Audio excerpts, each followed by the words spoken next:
গণ অভ্যুত্থান কখন হয়? এটা একটা মানুষের সম্মিলিত আকাঙ্ক্ষার মধ্য দিয়ে হয়।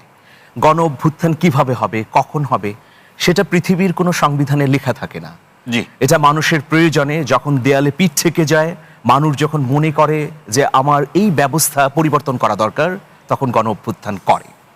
তো দেখুন, আমরা চুক্তিবদ্ধ হয়েছি, মানে বিয়ের সময় কি হয় যে বর এবং কনে চুক্তিবদ্ধ হয়। আমরা যদি পশ্চিমা বিশ্বের দিকে তাকাই, সেখানে কিছু কাস্টমস আছে, যে কাস্টমসের বলে রাষ্ট্রের বিভিন্ন কিছু পরিচালিত হয়। দেখুন, ওইটা হচ্ছে ঐতিহ্য। আমরা কিন্তু ঐতিহ্য বলেও কথা বলছি না, আমরা কথা বলছি যে আমরা চুক্তিবদ্ধ হয়েছি। জি। একটা হচ্ছে জুলাই ঘোষণাপত্র, সেখানে আমরা সংসদ ভবনের দক্ষিণ প্লাজায় গিয়ে সেই ঘোষণাপত্রে সবাই স্বাক্ষর করেছি, ফটো সেশন করেছি, জাতিকে মেসেজ দিয়েছি যে আমরা সবাই একমত, টুগেদার উই ওয়ান, তাই না? এরপরে কি জুলাই সনদ, সেই সনদ নিয়ে কি হলো, শেষ মুহূর্তে এসে রাজনৈতিক দলগুলোর মধ্যে প্রচন্ড মত বিভেদ, তারপরে সরকার একটা সময় বেঁধে দিল, আপনার নিশ্চয়ই মনে আছে। এবং এই প্রশ্নটা জোরালোভাবে উঠল যে গণভোট এবং নির্বাচন কি একসাথে হবে কিনা। শেষ পর্যন্ত বিএনপির পক্ষেই কিন্তু সরকার সিদ্ধান্তটি নিল যে গণভোট এবং এই জাতীয় নির্বাচন একসঙ্গে হবে। তো দেখুন, সেই জুলাই সনদ বাস্তবায়নের ক্ষেত্রেও আমরা সবাইকে স্বাক্ষর করতে দেখলাম, এবং যে জুলাই সনদ জাতির সামনে উপস্থাপন করা হলো সেটা উইদাউট নোট অফ ডিসেন্ট।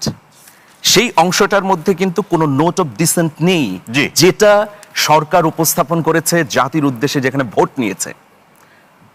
দলগতভাবে থাকতে পারে নোট অফ ডিসেন্ট, জামাতের আছে, এনসিপির আছে, বিএনপির আছে, কিন্তু যেটা দেখিয়ে আমার কাছ থেকে ভোট নিয়েছেন, আমি হ্যাঁ ভোট দিয়েছি, সেখানে কোনো নোট অফ ডিসেন্ট ছিল না। আমি নোট অফ ডিসেন্ট ছাড়া আমি হ্যাঁতে দিয়েছি, মানে আমি পূর্ণাঙ্গ একমত হয়েছি। এখন দেখুন, বিএনপি প্রধান মাননীয় প্রধানমন্ত্রী তারেক রহমান তিনি দুবার স্পষ্ট করে বলেছেন যে একটা ভোট ধানের শীষে, আরেকটা ভোট হ্যাঁতে দিতে হবে। বিএনপি এক্ষেত্রে নির্বাচনের আগে কোনো দ্বিমত করেনি, স্পষ্টভাবেই তা জুলাই সনদের প্রতি আনুগত্য দেখিয়েছেন।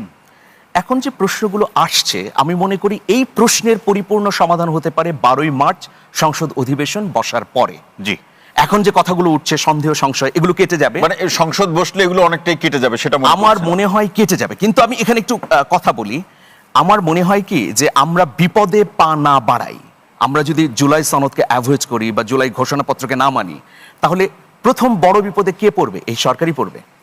এই প্রশ্নটা কিন্তু আসবে, বৈধতার প্রশ্ন। মানিক ভাই, আপনি এই বৈধতার প্রশ্নকে এড়িয়ে যেতে পারবেন না। সুতরাং সরকারকে আন্তরিক হওয়া প্রয়োজন।